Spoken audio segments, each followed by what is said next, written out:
Okay, let's start.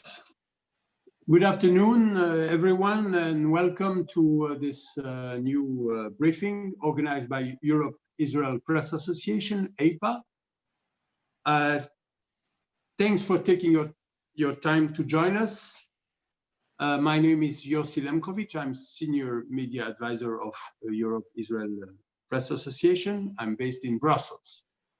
Before we go into the briefing with our two experts, just a quick reminder that because we have such an important number of participants, I would ask you, if you have questions to both experts, to write them on the chat facility, including your name and media outlet. So I will be able to call you individually during the Q&A session with each expert, and you will be able to ask your question directly to them. Next Tuesday, Americans will elect their 59th president. They will choose between Donald Trump and Joe Biden, a vote that is not only very important for Americans, but also for the rest of the world, and in particular for the Middle East, which is witnessing tremendous changes and developments. How could a second Trump term or a first Biden presidency affect the Middle East? This is our question today. We are eager to listen to our two speakers. They will each have around 15 minutes to present their prospective views.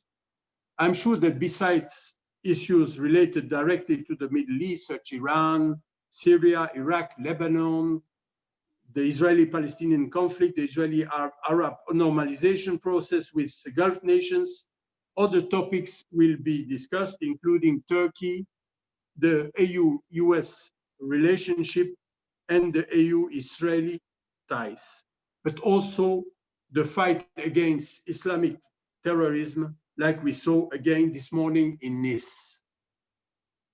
Dr. ODED ERAN, thank you for joining us from Tel Aviv. You are one of Israel's leading foreign policy advisors. Currently, you are research fellow at the prestigious Institute for National Security Studies. Before, you had a long and brilliant diplomatic career as ambassador to the European Union and NATO, but also to Jordan. You also served as deputy ambassador to the United States, and you headed Israel's peace negotiating team with the Palestinians. Dr. ODED ERAN, the floor is yours. Thank you, Yossi, and thank you, the Europe-Israel Press Association, for inviting me to speak. Of course, we are standing in this, what I can call an historical junction, which is a result not only of the elections next week in the United States, but also because of the developments in our region, and our small region, that is us and the Palestinians, us and our other Arab neighbors. And you mentioned in the opening remarks, Turkey and the whole East Mediterranean basin, which is, of course, becoming a very crucial international arena for various reasons. It's tough to speak about all of this in 15 minutes, but I'll try. The elections in the United States are, of course, always, but at this point, very, very important, because it will be a change or possible change, not only in substance, but also in style, which is, of course, very important in international relations. In substance, what it would, elections of, or re-election of Trump will mean a continuation of this current trend, which means in the Middle East, pressure on other Arab Muslim states to normalize relations with Israel. I would say continuation of the freeze in the bilateral process between us and the Palestinians, and a distancing, growing distance between Europe and the United States. Continuation of the rivalry between China and the United States, which affects also Israel and possibly other countries in the region. So you have, on this side of the balance, you have what I think is going to happen with the re-election of Trump. If, on the other end, Joe Biden is elected on Tuesday and enters the White House in January 2021, we are going to see a change in several issues which I mentioned, and not less importantly, style. And the style, certainly when it comes to Europe, when it comes to the Middle East and other regions, is becoming almost in itself substance.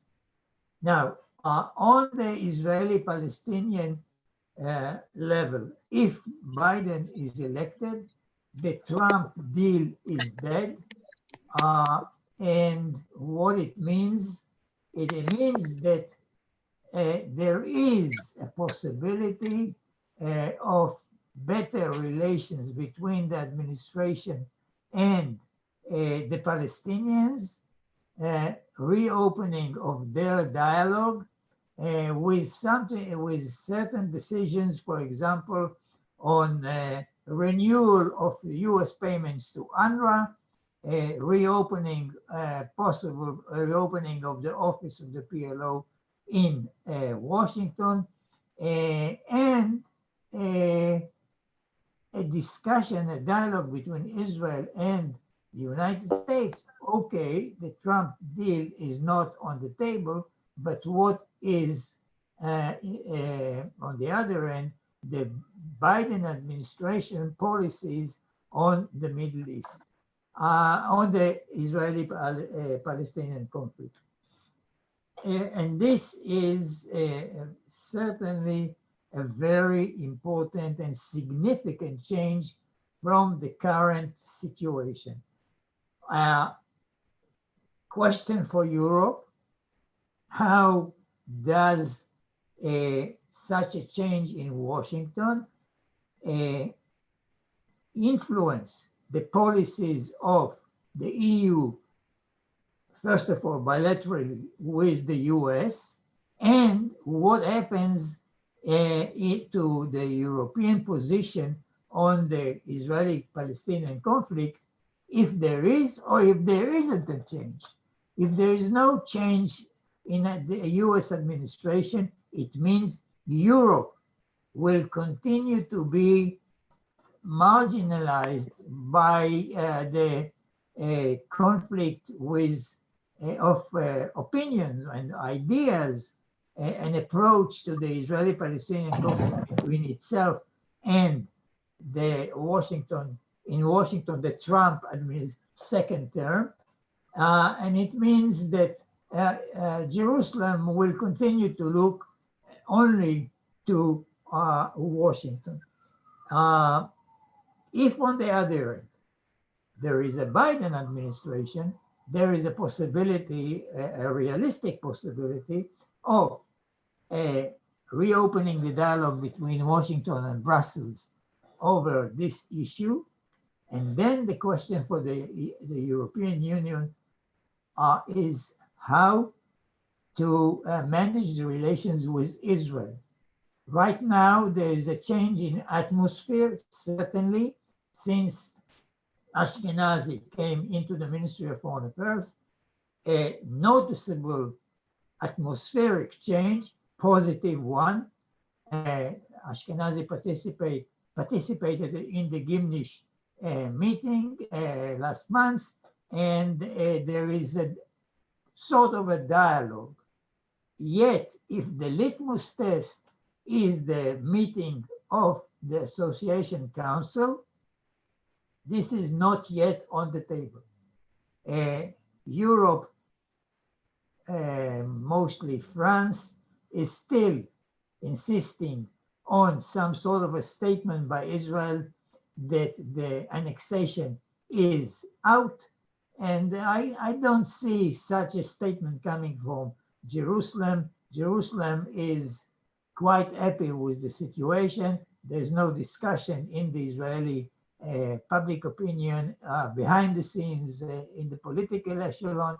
No one discusses annexation. It's clear that the new agreements with the Gulf and other countries in the region is basically sent the file of annexation to somewhere in the archives for the certainly for the time being. So this is a very important issue for Europe to decide how they want to manage their relations with Israel, given a Trump administration and possibly a Biden administration, which will complicate the EU position, because they will have to come with some sort of an answer if they want to reopen a political dialogue with Israel on how to proceed with the Palestinian-Israeli conflict. Issue number one. Issue number two is how to deal with the whole, for the EU, how to deal with the new situation where Israel is having normal relations with certain key Arab countries, and what is the position that the EU can take, what is the role if this is the situation and it's going to continue under Trump or under Biden, no matter who is the president. And right now, I don't see yet a sort of a reassessment in Brussels, which says, okay, this is the situation. Israel has normalized relations with key Arab states. There is an opening, there is a possibility of doing certain things on the economic issue, for example. An imaginative European initiative policy could try to revive the Madrid conference of '99, the Barcelona process of 1995, and bring Europe into an active role. I just don't see this still happening, but you know, if there is a change in Washington, there could be. Third point is, of course, the whole issue of the East Mediterranean. Europe is still not active in the issue of energy. Yes, in the Cairo Forum, the East Mediterranean Gas Forum, you see Greece, you see Cyprus, you see on the margins Italy. You don't see Europe as Europe, as the EU in this, active in this. You have two major oil companies involved in Lebanon, and in Egypt, not in Israel. But I think that this is a very important field that Europe should have entered, beyond just financing the feasibility study of the East Mediterranean pipeline. I think that the situation, both on the energy field and then on the political field, calls for a more active EU role. And related to this, of course, is the whole Turkish attitude or conduct in the East Mediterranean. I think that this is a serious problem for us in the region and for Europe. And I'm not so sure that Europe has decided how to deal with this hot potato. I will give you not an Israeli view, but my view. On the one hand, there is, of course, justification for harsh criticism of the Turkish leadership conduct in the region. What we see is a very aggressive, almost irresponsible behavior of Turkey in certain issues, strategic issues relating to the whole region. On the other hand, I can understand the Turkish resentment to the situation in terms of the demarcation of the exclusive economic zones in the Mediterranean. This indeed is a very strange situation when small Greek islands in front of very close to the Turkish role of the Mediterranean are creating a situation where Turkey cannot exercise its what it sees as its economic rights. And I can understand this, and I wonder if Europe should not look at it from the macro strategic perspective and come out with an attempt to reach a compromise. Of course, this is also linked to the whole issue of Cyprus.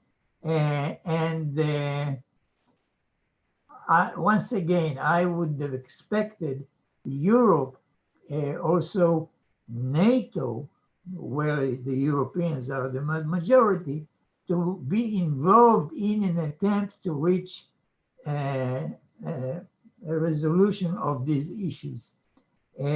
I will stop here, and I will be very happy to answer questions in the continuation of this discussion.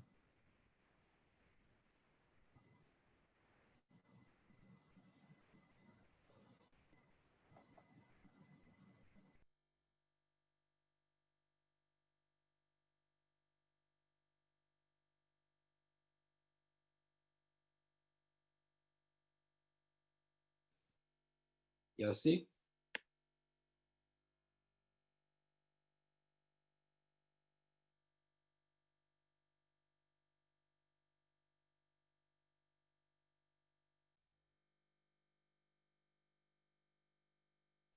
You hear me now? Sorry. I said thank you, Oded, for your analysis.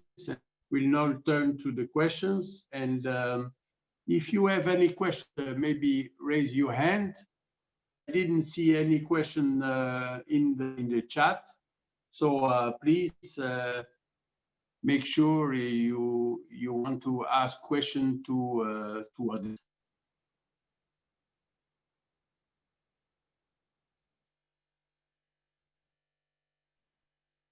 And please unmute yourself. I have one question from Sarah Lemmel from DPA, the German news agency. Yes, hi. Can you also, can you, yeah, okay. So Sarah, please ask your question. Yes, could you please also speak a little bit about the possible changes in the policy vis-a-vis the whole Iran issue, you know, in case Trump continues or Biden is elected? Thank you. Indeed, this is a very important question, which I am sorry not mentioning it. Trump administration will mean, of course, a continuation of the policy and even I would say making tougher than it is today. That is to say, more sanctions and other activities short of open military activities. I would say that there is, because of that, and or as part of that, there is a possibility of exacerbation of the current situation, where the Iranians may up their antics and go for example, for a higher enrichment ratio and stuff like this. And I think that this is, we will have to cope, Israel and other countries in the region will have to cope with it. And I wonder what will be, in this case, the whole situation with the JCPOA if Trump continues to be the president.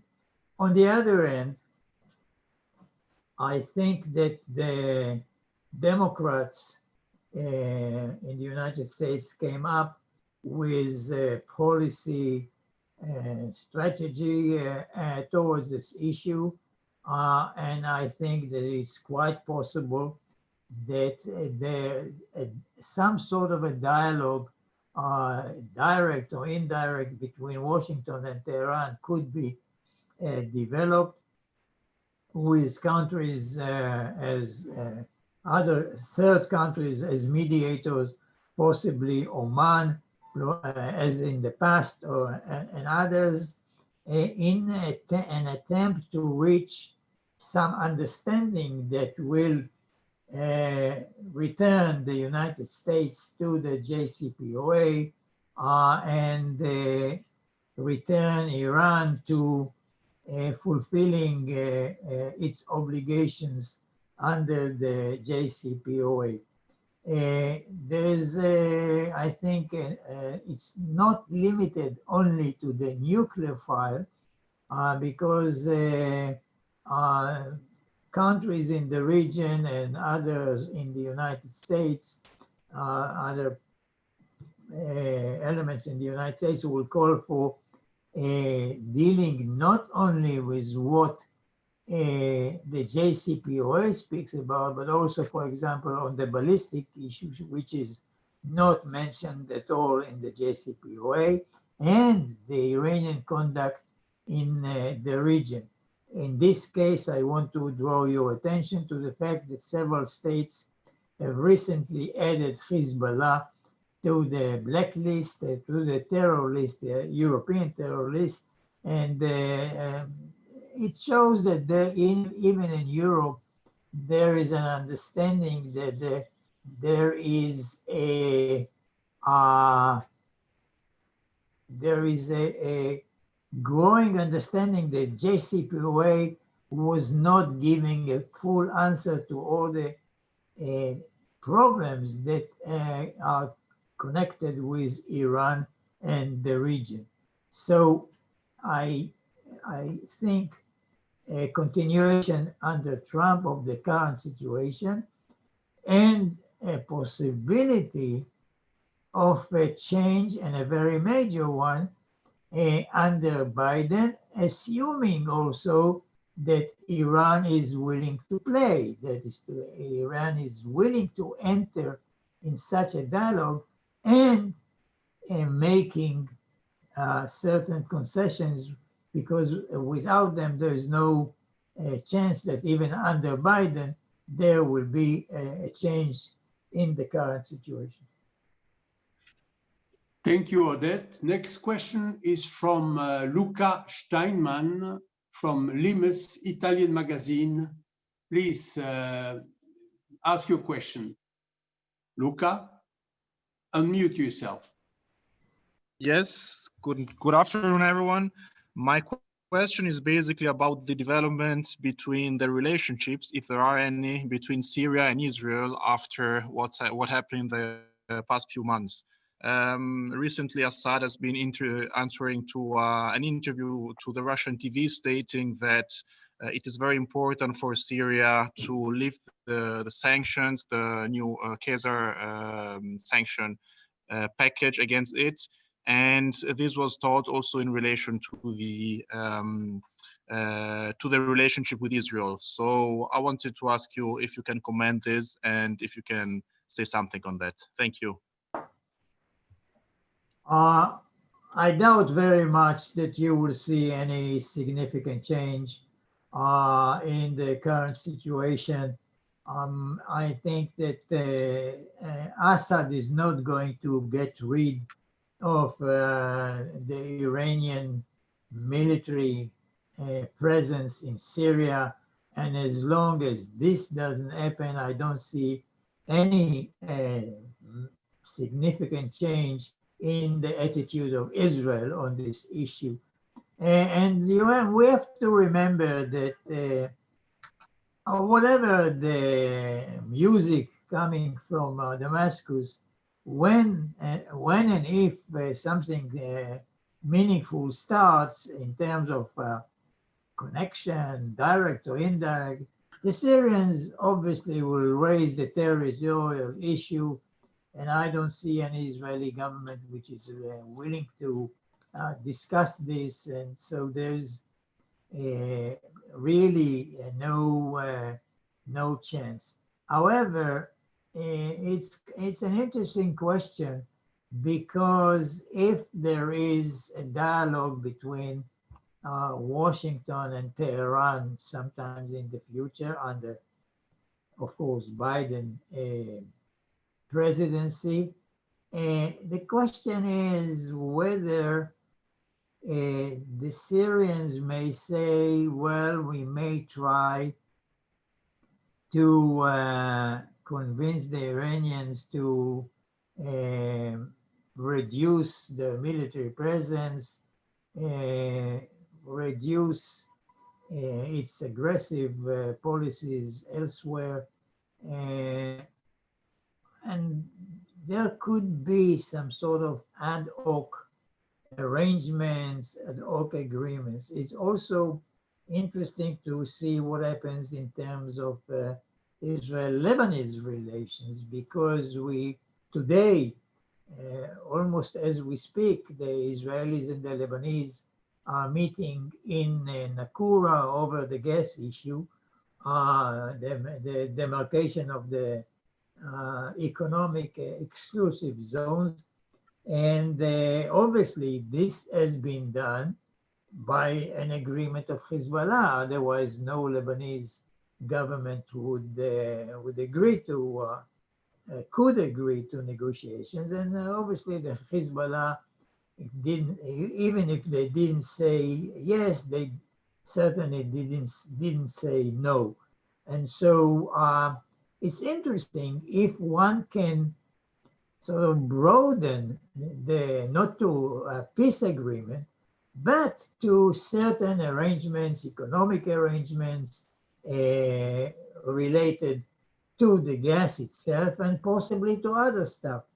Once again, the precondition to all this, to Syria and Lebanon, is a wink, at least, a nod from Tehran that it is okay to go ahead and do it.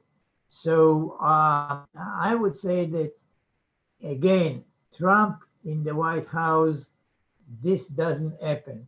Biden in the White House, this is opening certain possibilities. Thank you, Oded. Next question is from Sabine Arnaud from Challenge in France. Please, Sabine, ask your question. Sabine? Hello? You hear me? Yes. Yeah, we hear you. Good afternoon. I had a question on Macron's policy and attitude in relationship to the American election.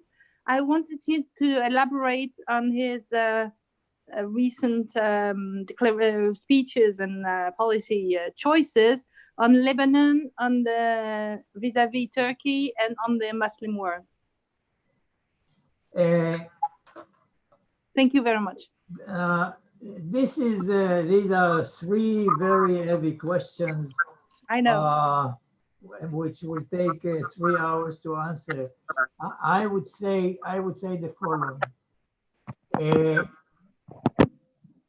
On the burning, almost literally, question of Islam and Europe. On the one hand, I can understand the principles, and I certainly support them, of freedom of speech, and freedom of thought, and I think that these are, of course, to me, very important, almost sacred principles. On the other, I can understand Muslims all over the world when they are angered by this, and the question is, how do you express your anger, and how you express your response to the anger? Obviously, as Jews, we are very sensitive to these issues from both sides of the argument. But I think that the response, for example, coming from, take Erdogan, for example, is unacceptable. This is not a language that should be used in international politics, but it shows you very much the culture of the current leadership in Turkey. Which is, I said already, is very problematic to Europe, NATO, Israel, etc. Also in the Arab world. The Arab world is divided, of course, on this issue. On the one hand, of Turkey, I come back, the issue, on the one hand, there is Qatar, and on the other, almost all the Arab countries, other Arab countries. And it's very interesting to see what happens on this issue, Turkey in the Arab world. As to the Mediterranean issue, Turkey, once again, I think that, I'm not so sure, put it this way, that Macron's position and attitude on this issue is helpful, in the sense that I said it earlier, there is a point, or at least a need to understand the Turkish position on the question of natural resources in the Mediterranean. And besides the Erdogan's attitude and the conduct, I think that the Turkish position on this has to be, first of all, understood, and secondly, dealt with refined diplomacy and an attempt to get a compromise. For example, on Cyprus, I'm not so sure that Turkey is the only side which prevents an agreement. In the past, at least, the Turkish side in Cyprus agreed to enter the effort to solve the problem. It was the Greek side which prevented it. And so I would say that there is a need for more subtlety in dealing with the two issues, Cyprus and the whole natural resources in the East Mediterranean. Thank you. Thank you. Thank you very much. Next question is from Lawrence Norman from Wall Street Journal. Please, Lawrence. Hey, thanks a lot. Thanks a lot, and thanks for doing this. I have two questions that assume a Biden victory, which may or may not happen. One is, can you talk a little bit to the relationship that Biden has with Netanyahu and Netanyahu's likely successors? And if Biden were to win, what would he want from Europe on the Middle East? Silence, help, some pressure on the Palestinians? What would he want? On the first question, I served together with Netanyahu in the 80s in the US Embassy, and I was involved in Biden's visit to Israel in 2010. I would say that, first of all, they know each other very well, and which is an important element. They don't start from scratch in their personal relations. I think that as president, Biden will be, on the one hand, very understanding. He is very well versed in all the details of the Israeli-Palestinian conflict. He was involved from, at least from inside, in the Kerry effort to reach a solution. I'm not so sure what was his view, what were his views on the ideas Kerry raised, but this is it's an important question, but it's I'm not so sure how relevant they will be for President Biden. On the whole, I think that, as I said, of course, the Trump deal is dead when Biden is president. But then the question is, what is the substitute? What is the alternative that the Biden administration will follow? They cannot almost, it's illogical that they will follow what happened in the past, which we all know has failed. They will have to come with some sort of a new paradigm.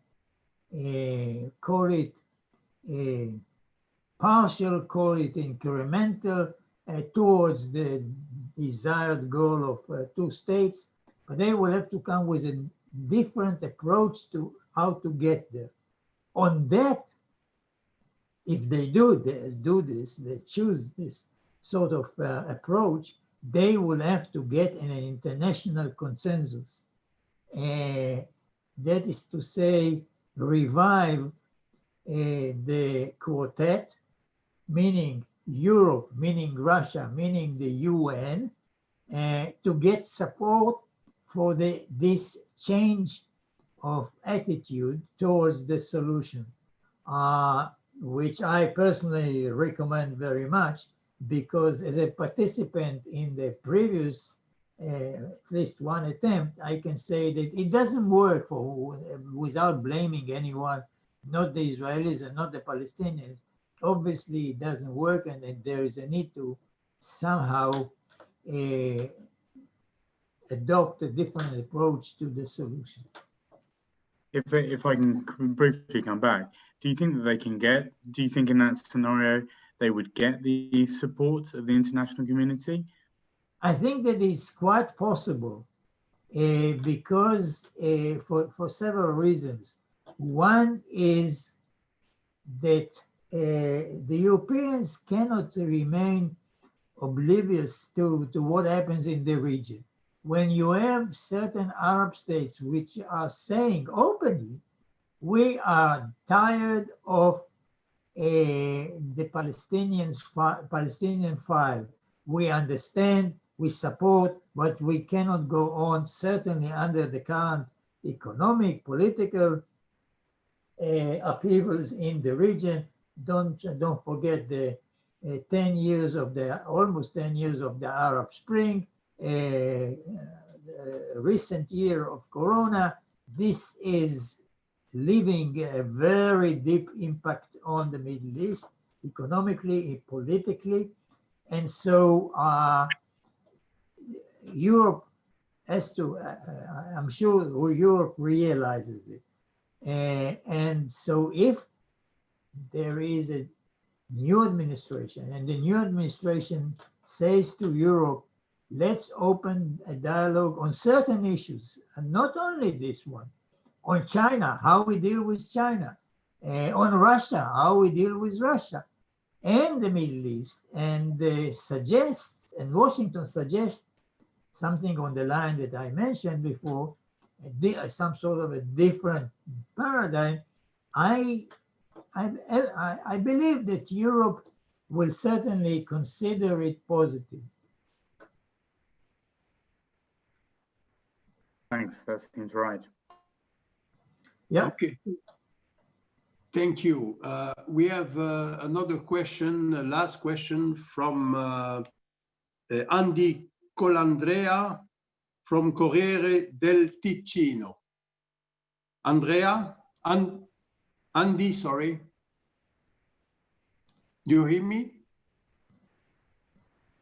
Yes, is it working now?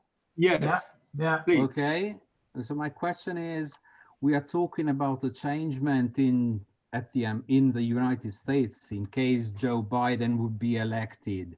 But what would happen in the US-Israel relationship if in the next future Benny Gantz would change Benjamin Netanyahu's at the premiership? This is a very good question for various reasons. It has to happen, and there are many people who say in Israel at least, they're saying it's not going to happen. But assuming what your question, that it does happen, then I would say that under Gantz, it means that even without a declaration, the issue of the whole Palestinian file takes a different position. The Israeli government under Gantz will be more flexible, I would say, in dealing with this issue.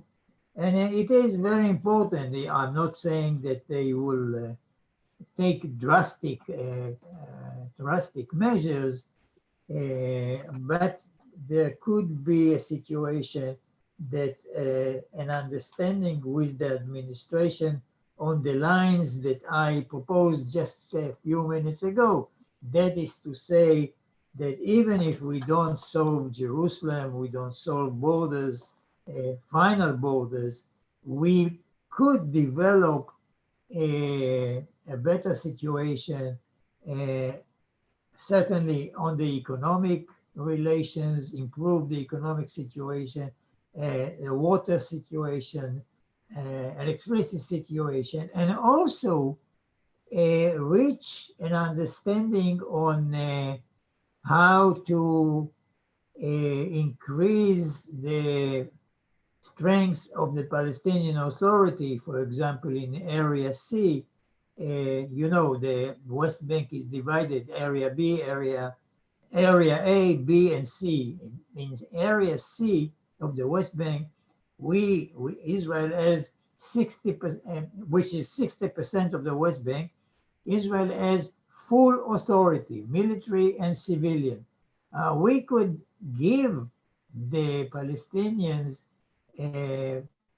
rights to open economic activity in Area C without really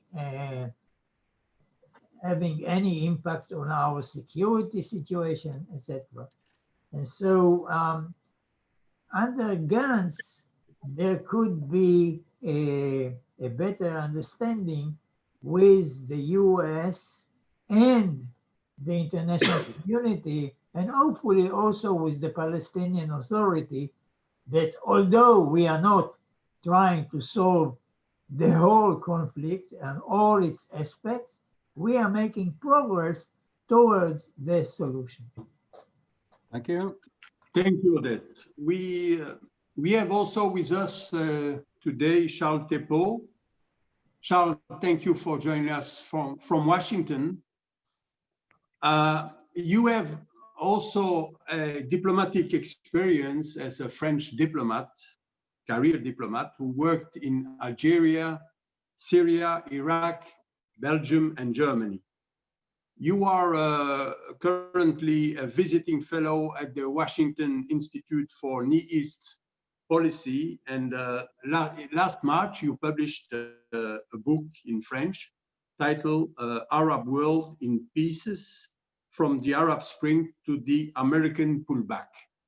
So please, Charles, you have around 15 minutes. Thank you. Thank you very much, and good morning, everybody from Washington. I think Odette covered a lot of ground, so I think focus on a few elements that are really strong from Washington. And I think a first element to have in mind, I think, is best captured by the notion of bandwidth. How much bandwidth would have a Biden presidency or a Trump 2 presidency to deal with the Middle East.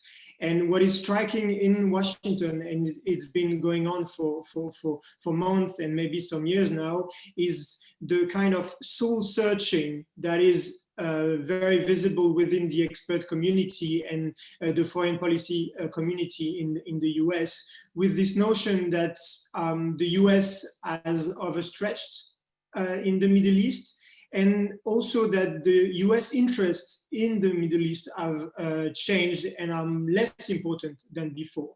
When you look at foreign policy discussions in the US, it's all about China, it's all about great power competition, and very often the Middle East is seen as a problem that eventually a US administration would have to deal with, but it's not the priority anymore.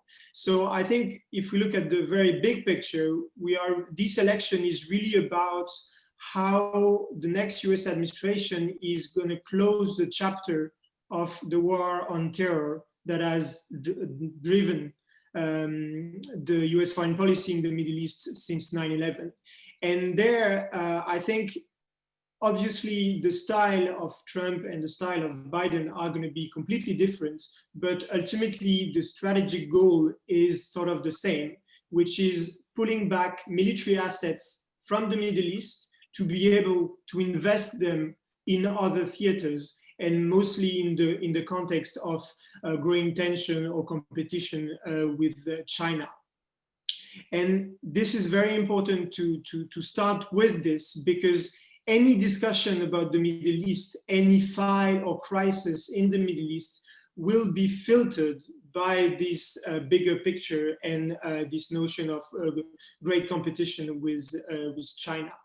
And the question is really how a Biden administration and how a Trump administration would do to actually reduce the military footprint of the US in the Middle East. And here the devil lies in the details, as always. And actually, even though Biden advisors have been writing articles and speaking publicly about this, it's unclear how they want to manage this. Basically, as we speak, two things are clear. If we listen to the advisors to the Biden campaign, the first thing is having a nuclear deal with Iran is a priority. There was a strong opposition to leaving the JCPOA in 2018, and Biden is very likely to put a lot of diplomatic capital in redesigning something. But there is a big difference with 2013, 2014, when the Obama administration was designing with the Europeans and the Russians and the Chinese and the Iranians the JCPOA, because what has been said very clearly during the Trump mandate is that Israel and the Gulf states were very unhappy with the fact that they felt excluded from the JCPOA. And there is now a consensus in Washington that no matter how the new negotiation with Iran can happen, what will be the parameters, what will be the details, there has to be a discussion with Israel and with the Gulf states to design a different framework. And when you read some of the papers that have been written in Washington to speculate about the different scenarios in the next 6 months, you realize that the timeline of this discussion is actually a very long one. And so that's why I want to emphasize a second element, which is the timing. I think although the style and the details of a Trump policy or a Biden policy will be very different, what is very important is to have the timeline in mind. And so no matter what happens next week, we'll see a transition phase. Can be shorter if it's a Trump administration, but if it's a Biden administration, this transition phase is going to be quite long. Nothing can happen before January, and even after January, US administrations always need time to settle, to appoint their new staff, etc.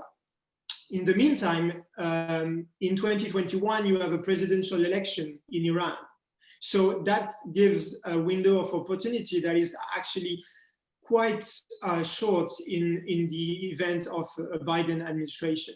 And another element that is going to complicate the US policy is that all the other actors in the region are not going to wait for the US, because since between the Obama administration and the Trump administration, we've seen a much more autonomous foreign policy from many regional actors in the Gulf, but also Turkey and others. And so if we have a gap or a few months where Washington is still processing the result of the election of next week, we can also see a lot of things happening in the region. And a possibility is that the Biden administration will have to react to the situation that is very different from the situation we see today. So this creates another layer of complexity for the very complicated framework they would have to design to discuss or to open a new negotiation with Iran. A second dimension of the Iran file is that because Israel, because of the Gulf states, will make their security concerns very clear to the new or the new administration or the Trump administration. A key component that ODED mentioned and that was not discussed in 2014, 2015 is what we call the regional dimensions, which is basically the Iranian influence on a number of regional conflicts in Syria, in Yemen, and also in Iraq. And this will require a lot of diplomacy and a lot of work from any administration to combine this regional dimension to the nuclear dimension. And obviously, as you know, the conflicts in Syria and in Yemen are extremely complicated. So that's going to focus the attention of a potential Biden administration very, very strongly. And in the event of a Trump 2 administration, we've seen for the last 4 years that the administration has not been willing to invest a lot of political capital in the details of this political crisis, the diplomatic process in Syria or the internal discussion in Yemen between the Houthis or the Saudis. So the picture in the region is very complicated, and because of the limited bandwidth I mentioned in the beginning, it's going to be a challenge for a new administration to actually be on all fronts. And the likeliest scenario is that a Biden administration would focus on few priorities and not be so invested in the others, because the situation at home in a post-COVID situation will be very challenging for everybody. So I think the bottom line is that as analysts and as observers of the Middle East, we have been used to consider that Washington would be having sort of a comprehensive strategy for the Middle East. We all remember the kind of grand strategy of the Bush administration for the Middle East, with like all sorts of state building, democracy promotion, and a number of all other priorities. I think no matter who is elected in Washington next week, where the most likely scenario is that the number and the scope of the US policy in the Middle East will be more reduced, and the priorities will be more narrow. Obviously, bilateral relations with Israel, with Gulf states, with Turkey are going to remain immensely important for the US, and you'll see a lot of diplomatic investment in this.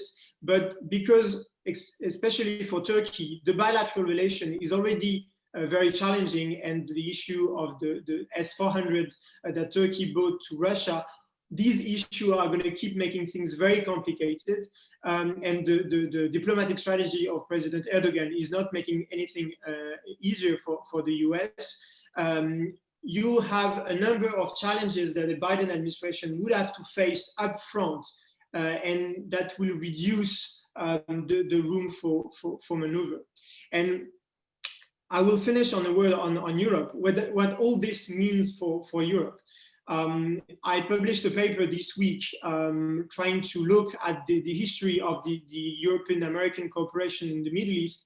And I think the bottom line for the Europeans is that they have to prove their relevance in the Middle East to the US, because when you listen to discussions among US experts in Washington, Europe is not even mentioned all the time, or is not mentioned as a relevant partner on a number of issues, despite the growing and increasing investments in the security sector by a number of European states, despite the fact that countries like Germany have been investing more and more in different countries and different sectors, including through military operations against ISIS. Despite all these developments in Europe, it's not clear for Washington that they can count on Europe to be an effective partner. And so one of the challenges both for Washington and for Brussels and European capitals will be to find a new way to work together with the Europeans, proving that they have assets, economic, military, intelligence, diplomatic, that they can put on the table to have a sort of smart division of labor between the US and the Europeans. There are three traps that the Europeans should not fall into. The first trap is to wait for the US administration to clarify its policy. Because as I said, the timeline is too big, and the Europeans can't really afford to wait 6 months or a year for the US policy to be completely settled. So they should not be passive in the way they design their own policy. The second trap for Europeans, as always, is to be divided. I think because of the limited bandwidth of the US administration, I think they might have less patience or interest in trying to bring Europeans together around the US superpower, and they might expect even more than before the Europeans to be united on a number of issues and on position, even if this means a certain degree of disagreements with the US. It's easier for the US to combine and negotiate with the Europeans if they have a united position than to have like 3, 4, 5 different layers of European positions on this.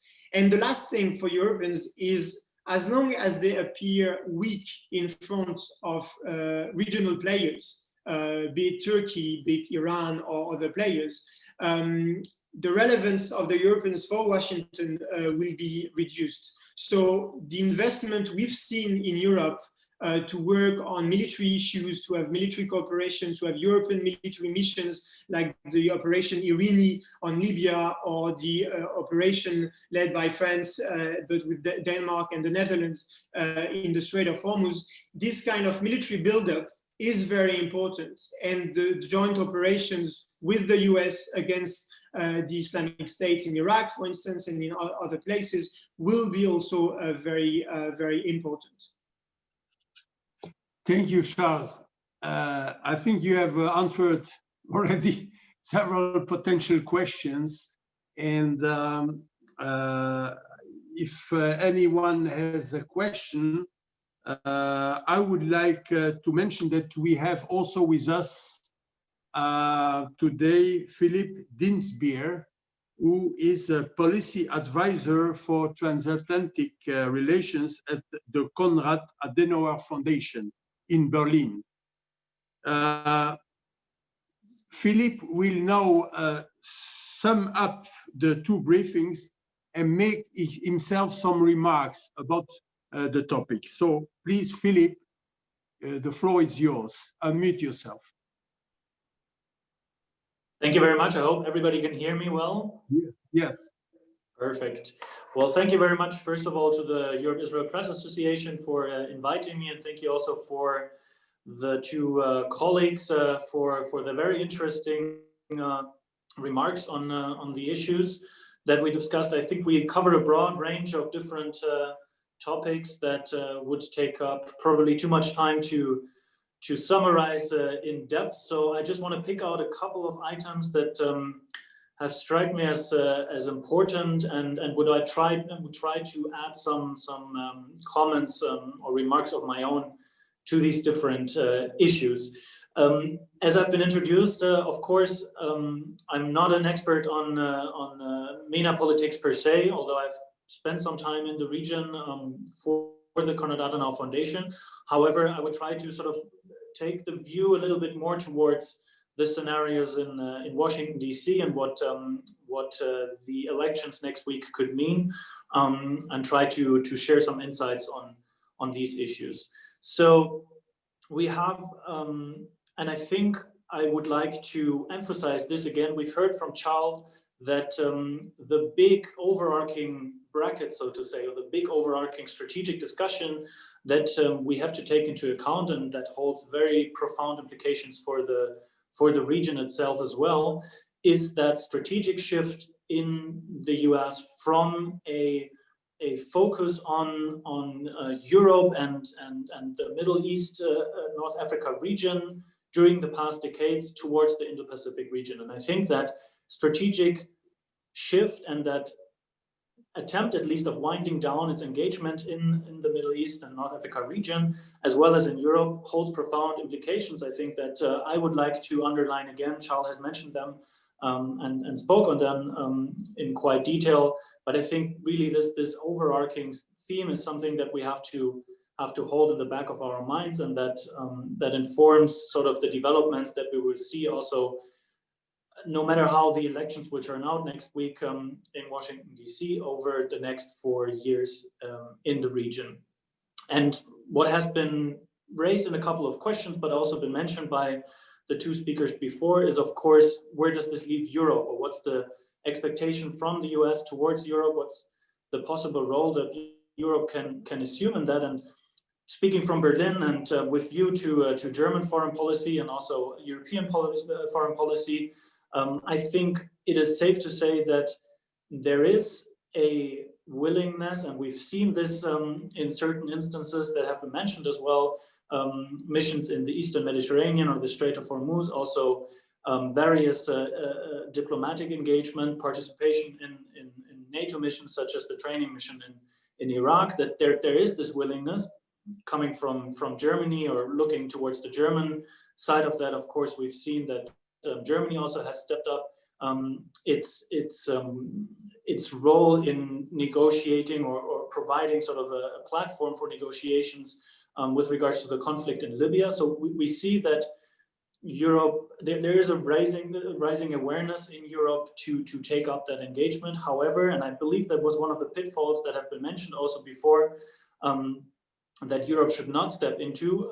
However, I think we're facing that profound difficulty is political disunity on the side of Europe in this regard. When we look at policy towards the Eastern Mediterranean region, one of the issues also that have been mentioned before, we see that there really isn't a clear sense of what is a coherent European strategy towards the Eastern Mediterranean, that there are different diverging particular interests of different European states. And I think going through the different issues that we have touched upon today, this is one of the major obstacles that, whilst realizing the need to step up its game, and whilst having clear signals from the US also that with that strategic shift by the United States, that this is expected of Europe, the ability of Europe to deliver on that expectation, I think, is seriously hampered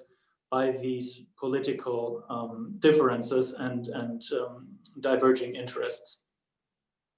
We've also discussed at great length, both speakers have shared their insights on this, the possible implications of the US elections on policy towards Iran, and specifically the JCPOA, or the prospects for a return somewhat to the JCPOA. And I agree with everything that has been mentioned, especially the intricacy, I think, or the problem that is seen both by the Trump and by the Biden administration, although they have, of course, different attitudes towards the JCPOA and more generally arms control as a tool of foreign policy, that the JCPOA in its previous form did exclude very important areas such as the ballistic missile system program and the malign influence, Iranian malign influence in the region through proxies, and that even the Biden administration and its pledge to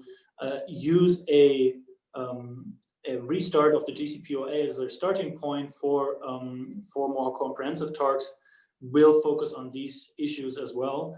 And I think that is an important message to take away also from today's discussion when we discuss sort of differences and shifts in policy that might occur from next week onwards. And to add to the myriad of different points that have been mentioned, maybe something that has not been discussed in such depth before, and that I think is important to mention as well as a final point, is to what extent a shift in the White House next week might also have implications for American policy towards the Gulf states, because of course a central feature of the past 4 years and of especially also the recent developments that we've discussed also today with regards to the Abraham Accords is the staunch support of the United States towards the Gulf states, most importantly Saudi Arabia and the United Arab Emirates over the past 4 years. After the Gulf states had a somewhat more complicated relationship towards Washington during the Obama era. And I think what is important, and I would like to add this to the many points that we've discussed today to hold also in mind when looking at next week, is that with a possible shift towards a Biden administration, I think there's also at least the chance that this relationship might somewhat change. Also, the comments we've heard from the Biden team and also from himself during the past couple of months have pointed to a somewhat more critical view, at least towards Riyadh, and also his quite critical stance on the involvement of the Arab Gulf states in the conflict in Yemen. And I think what I would like to add to the many points that we've discussed today is that this is one of the issues also we have to watch, because their shift at the White House could, of course, have implications that would alter or change, or at least hold the risk that that's going to happen to the relationship between the United States and the Arab Gulf states. I would like to leave it at those comments. Again, we've discussed so many different points that I wouldn't want to attempt to sum up every single one of them. I hope I could add at least a little bit of my own insights to the many things that we've discussed today. Thank you very much for giving me the opportunity to speak here as well. And if there's any questions or any remarks, of course, you're very welcome to direct them towards me. Thank you very much. Thank you, PHILIPP. Yes, you added some interesting points to the discussion, and it's now time to conclude this briefing. If there is no other question, I'm turning to all participants. If you have any question, please let me know. If not, I would like to thank our experts.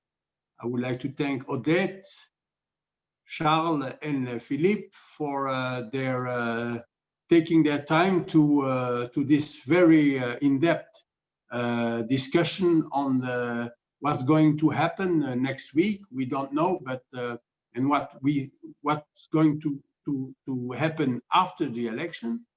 So of course, I'm sure that all share my appreciation of your in-depth discussion.